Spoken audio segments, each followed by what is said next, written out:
योग मार्ग के विघ्न सिद्धि सूचक उपसर्ग तथा पृथ्वी से लेकर बुद्धि तत्व पर्यंत ऐश्वर्य गुणों का वर्णन शिव शिवा के ध्यान की महिमा उपमन्यु कहते हैं। श्री कृष्ण आलस्य, तीक्ष्ण व्याधियाँ, प्रमाद, स्थान संशय, अनवस्थित चित्तता, अश्रद्धा, भ्रांति दर्शन, दुख, दौर्मनस्य और विषय लोलुपता, ये 10 योग साधन में लगे हुए पुरुषों के लिए योग मार्ग के विघ्न कहे गए हैं। योगियों के शरीर और चित्त में जो अलसता का भाव आता है उसी को यहाँ आलस्य कहा गया है। वात, चित्त, वात, वित्त और कफ, इन धातुओं की विषमता से ही दोष उत्पन्न होते हैं, उन्हीं को व्याधि कहते हैं।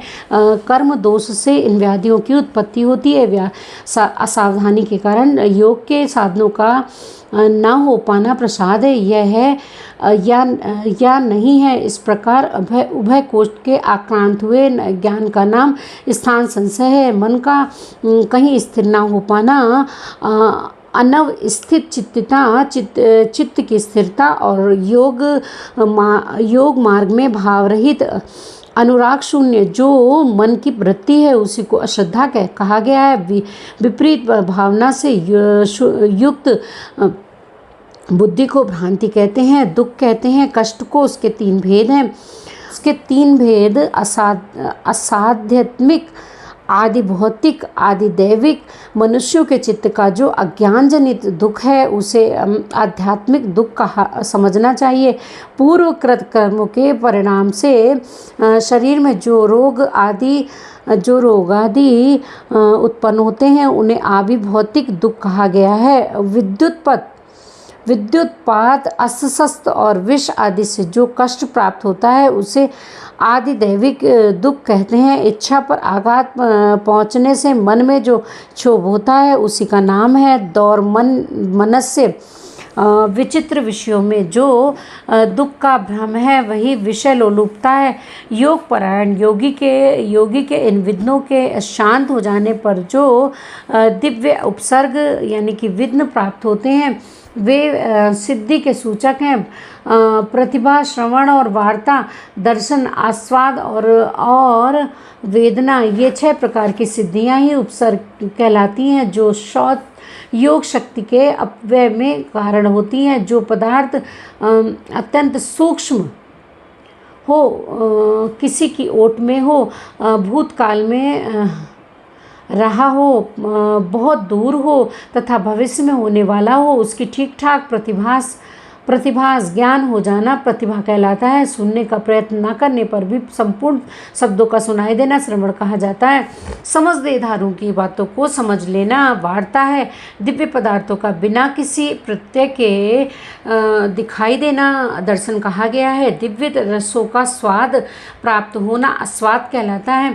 अंतःकरण के द्वारा दिव्य स्पर्शों का तथा ब्रह्मलोक तक के गंधादि दिव्य भोगों का अनुभव वेदना नाम से विख्यात है। सिद्ध योगी के पास स्वयं ही रत्न उपस्थित हो जाते हैं और स्वयं बहुत सी वस्तुएं प्रदान करते हैं। मुख से इच्छानुसार नाना प्रकार की मधुर वाणी निकलती है। सब प्रकार के रसायन और दिव्य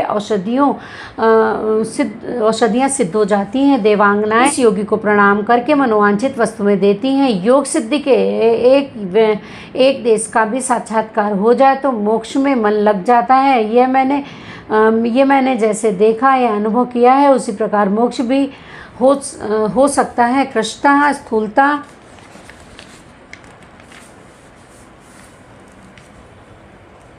बाल्यावस्था, वृद्धावस्था, युवावस्था, नाना जाति स्वरूप पृथ्वी, जल, अग्नि और वायु, इन 4 तत्वों के शरीर को धारण करना, नित्य अपार्थिव एवं मनोहर गंध को ग्रहण करना, ये पार्थिव ऐश्वर्य के 8 गुण बताए गए हैं।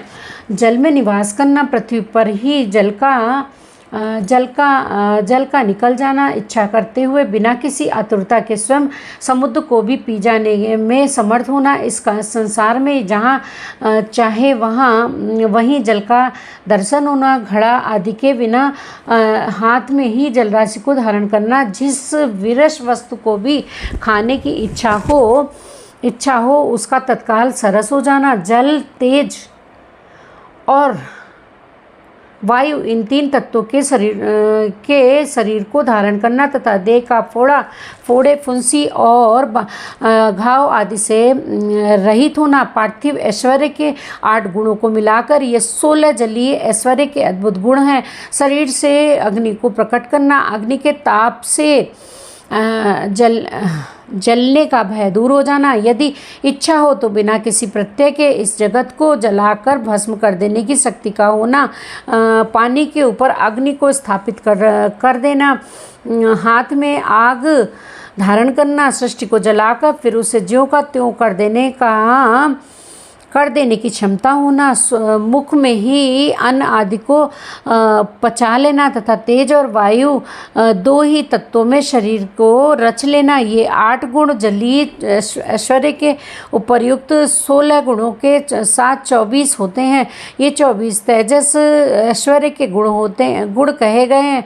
जल के समान वेगशाली होना, प्राणियों के भीतर क्षण भर में प्रवेश कर जाना, बिना प्रयत्न के ही पर्वत आदि के महान भार को उठा लेना, भारी हो जाना, हल्का होना, हाथ में वायु को पकड़ लेना, अंगुली के अग्रभाग की चोट से भूमि को भी कंपित कर देना, एकमात्र वायु तत्व से ही शरीर का निर्माण कर लेना। ये 8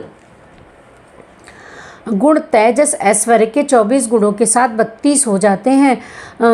विद्वानों ने वायु संबंधी ऐश्वर्य के ये 32 गुण स्वीकार किए हैं। शरीर की छाया ना होना, इंद्रियों का दिखाई ना देना, आकाश में इच्छानुसार विचरण करना, शरीर इंद्रियों के संपूर्ण विषयों का समन्वय होना, आकाश को लांघना, अपने शरीर को उसका निवेश करना, आकाश को पिंड की भांति ठोस बना देना और निराकार होना। ये 8 गुण अग्नि के 32 गुणों से मिलकर 40 होते हैं। ये 40 ही वायु संबंधी ऐश्वर्य के गुण हैं। यही संपूर्ण इंद्रियों का ऐश्वर्य है। इसी को ऐन्द्र और आंबर यानी कि आकाश संबंधी ऐश्वर्य भी कहते हैं। इच्छानुसार सभी वस्तुओं की उपलब्धि, जहाँ चाहे वहाँ निकल जाना, सबको अभिभूत कर लेना, संपूर्ण गुह्य अर्थ का दर्शन होना, कर्म के अनुरूप निर्माण करना, सबको वश में कर लेना, सदा प्रिय वस्तु का ही दर्शन होना और एक ही स्थान से संपूर्ण संसार का दिखाई देना। ये 8 गुण पूर्वोक्त इंद्रिय संबंधी ऐश्वर्य गुणों से मिलकर 48 होते हैं। चांद्रमस ऐश्वर्य इन 48 गुणों से युक्त कहा गया है। यह पहले के ऐश्वर्यों से अधिक गुण वाला है। इसे मानस ऐश्वर्य भी कहते हैं। छेदना, पीटना, बांधना, खोलना, संसार के वश में रहने वाले समस्त प्राणियों को ग्रहण करना,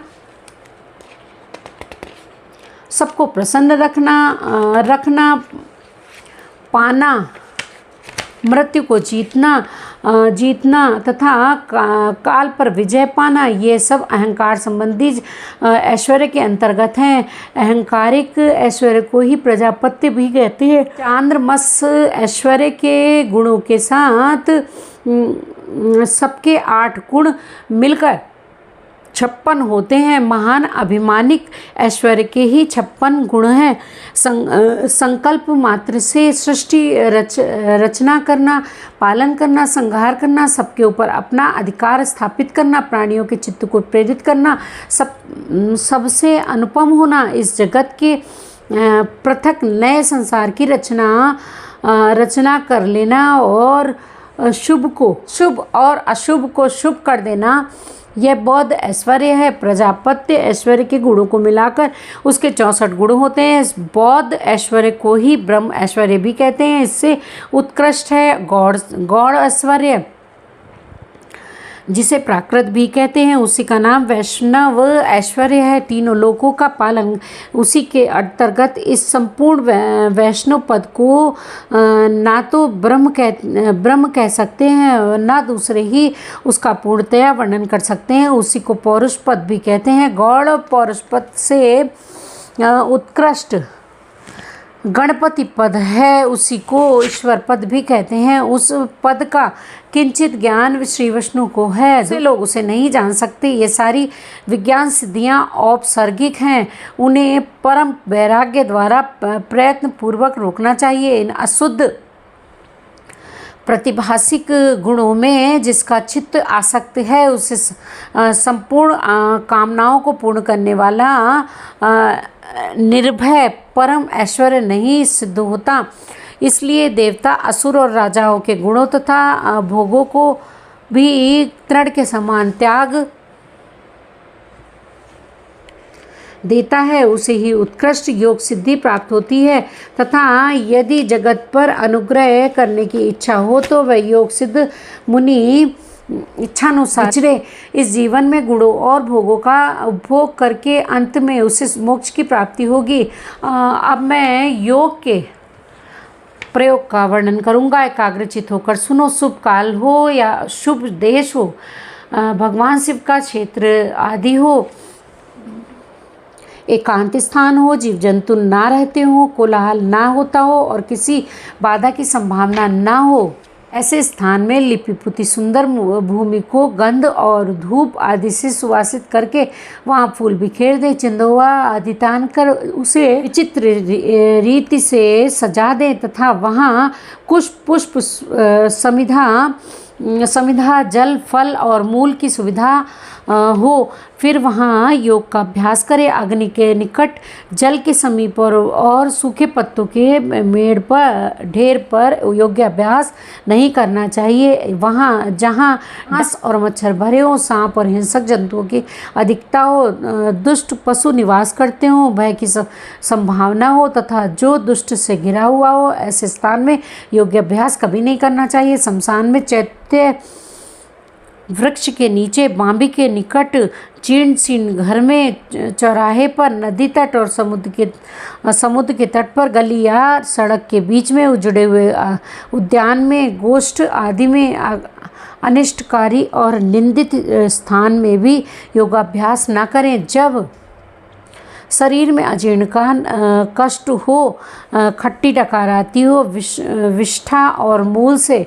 शरीर दूषित हो, सर्दी हुई हो तथा अतिसार रोग का प्रकोप हो, अधिक भोजन कर लिया गया हो या अधिक परिश्रम के कारण थकावट हुई हो, जब मनुष्य अत्यंत चिंता से व्याकुल हो, अधिक भूख प्यास सता रही हो तथा जब वह अपने गुरुजनों के कार्य आदि में लगा हुआ हो, उस अवस्था में भी उसे योगाभ्यास नहीं करना चाहिए।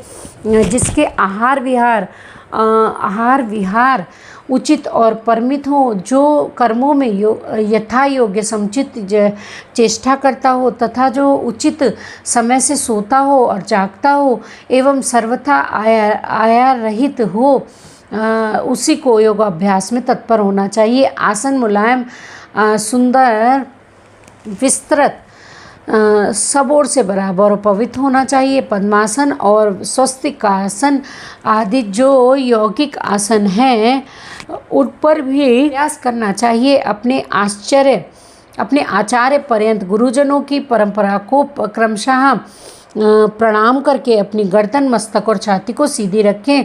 होठ और नेत्र अधिक सटे हुए ना हो, फिर कुछ कुछ ऊंचा हो।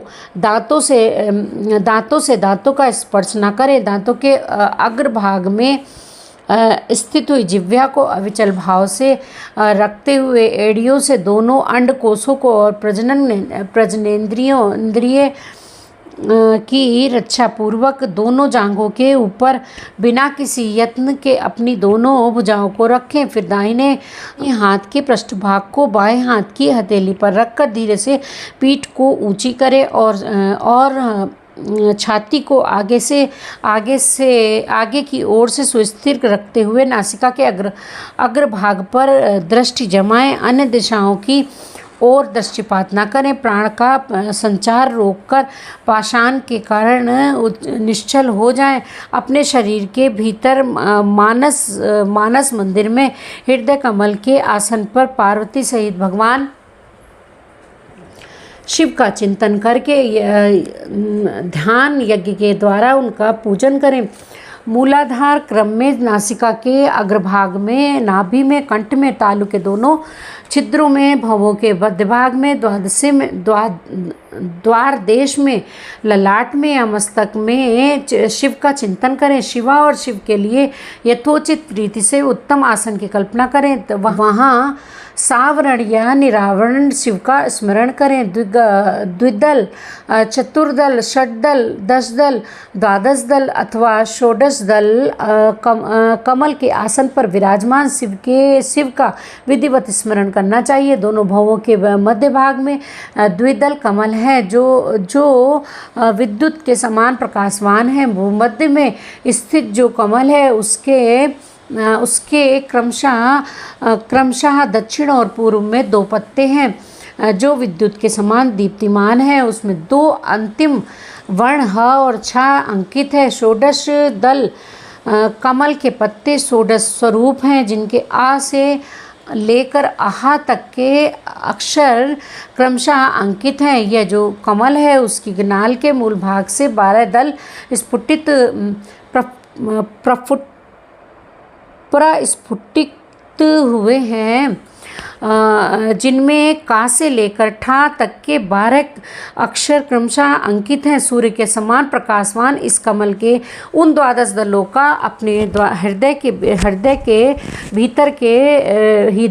भीतर ध्यान करना चाहिए। तत्पश्चात गो दुग्ध के समान उज्ज्वल कमल के 10 दलों का चिंतन करें।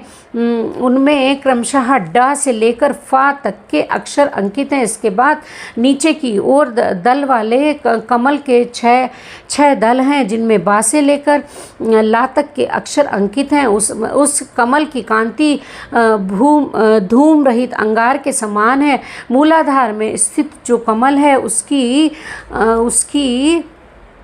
उसकी कांति सुवर्ण के समान है। इसमें क्रमशः वा से लेकर सा तक के 4 अक्षर 4 दलों के रूप में स्थित हैं। इन कमलों में से जिससे भी अपना मन रमे उसी में महादेव और महादेवी का अपनी धीर बुद्धि से चिंतन करें। उनका स्वरूप अंगूठे के बराबर निर्मल और सब ओर से दीप्तिमान है अथवा वह शुद्ध दीप शिखा के समान आकार वाला है और अपनी शक्ति से पूर्णता मंडित है तथा चंद्रलेखा या तराके के समान रूप वाला है अथवा वह नीवार के सींक या कमल नाल से निकलने वाले सूत के समान है।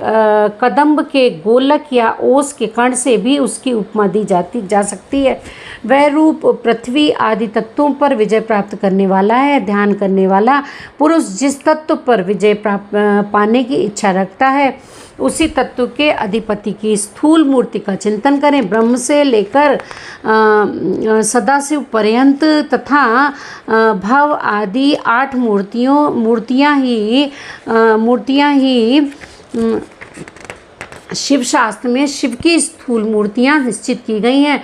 मुनीश्वरों ने उन्हें घोर, शांत और मिश्र 3 प्रकार की बताया है। फल की आशा न रखने वाले ध्यान कुशल पुरुषों को इनका चिंतन करना चाहिए। यदि घोर मूर्तियों का चिंतन किया जाए तो वे शीघ्र ही पाप और रोग का नाश करती हैं। मिश्र मूर्तियों में शिव का चिंतन करने पर चिरकाल में सिद्धि प्राप्ति होती है और सौम्य मूर्ति में शिव का ध्यान किया जाए तो सिद्धि प्राप्त होने में ना तो अधिक शीघ्रता होती है और ना अधिक विलंब ही। सौम्य मूर्तियों में ध्यान करने से विशेषता मुक्ति, शांति एवं शुद्ध बुद्धि प्राप्ति होती है। क्रमशः सभी सिद्धियां प्राप्त होती हैं, इसमें संशय नहीं है। इस प्रकार वायवीय संहिता में अध्याय 38 पूरा हुआ। बोलिए शंकर भगवान की जय। हर हर महादेव।